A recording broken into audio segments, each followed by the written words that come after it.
আচ্ছা, মসজিদ শব্দটা শুনলেই আমাদের সবার চোখের সামনে একটা চেনা ছবি ভেসে ওঠে, তাই না? সুন্দর একটা গম্বুজ, মিনার, যেখানে সবাই মিলে নামাজ পড়ছে, যাকে আমরা সাধারণত আল্লাহর ঘর বলেই জানি।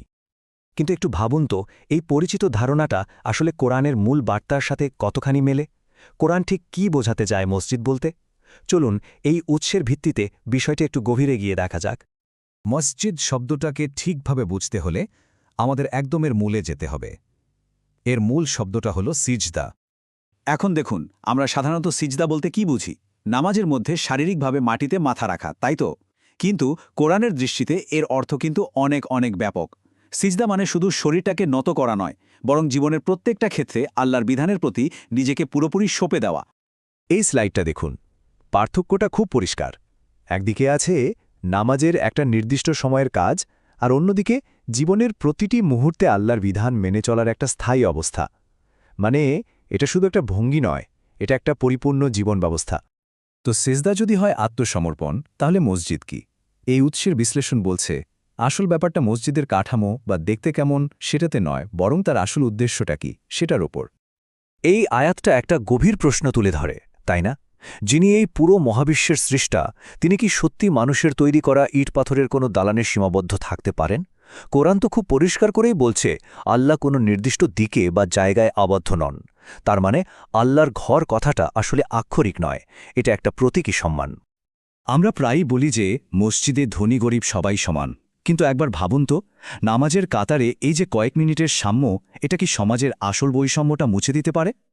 কোরআনের ধারণা অনুযায়ী মসজিদ শুধু সাময়িক সাম্যের একটা জায়গা নয়, বরং এটা এমন একটা আদর্শ কেন্দ্র যেখান থেকে সমাজে স্থায়ী ন্যায়বিচার আর সাম্য প্রতিষ্ঠা হবে। কোরআনে মসজিদের দিরার বা ক্ষতিকর মসজিদের একটা ঘটনার কথা বলা আছে। কিছু লোক একটা ভবন তৈরি করেছিল, নাম দিয়েছিল মসজিদ, কিন্তু তাদের আসল উদ্দেশ্য ছিল সমাজে বিভেদ ছড়ানো আর মানুষের বিশ্বাসকে দুর্বল করা। এই ঘটনাটাই প্রমাণ করে একটা ভবনকে মসজিদ বললেই সেটা পবিত্র হয়ে যায় না, আসল বিষয় হলো তার উদ্দেশ্যটা কি। তার মানে একটা সত্যিকারের কোরআনিক মসজিদের ভিত্তি হল তাকওয়া, মানে আল্লাহর বিধান মনে রেখে ন্যায় আর নৈতিকতার সাথে কাজ করা। যে মসজিদ বিভেদ আর ক্ষমতার জায়গা হয়ে যায়, সেটাই আসলে মসজিদে দিরার। আচ্ছা, উদ্দেশ্যটাই যদি মূল হয়, তাহলে তো মসজিদের ধারণাটা অনেক বড় হয়ে যায়, তাই না? তখন এটা শুধু একটা বিশেষ ভবনের মধ্যে সীমাবদ্ধ থাকে না।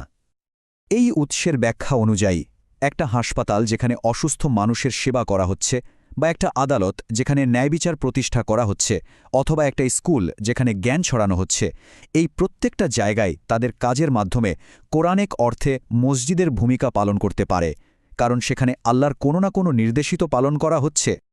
তার মানে দাঁড়াচ্ছে কোরআনের মসজিদ কোনো স্থির স্থাপত্য নয়, বরং এটা সামাজিক এবং নৈতিক কাজের জন্য একটা জীবন্ত ও সক্রিয় কর্মক্ষেত্র বা ব্যবস্থা, যেখানে আল্লাহর বিধান বাস্তবে পালন করা হয়।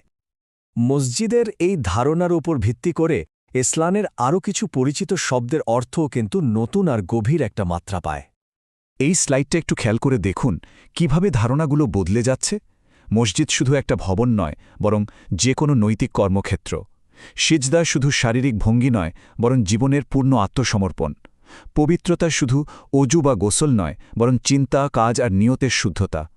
ঠিক একইভাবে আল মসজিদুল হারাম কেবল মক্কার একটা জায়গা নয়, এটা একটা সুরক্ষিত নৈতিক ব্যবস্থা যেখানে অন্যায় নিষিদ্ধ। আর কিবলা শুধু নামাজের দিক নয়, বরং জীবনের নৈতিক কেন্দ্রবিন্দু বা ফোকাস পয়েন্ট।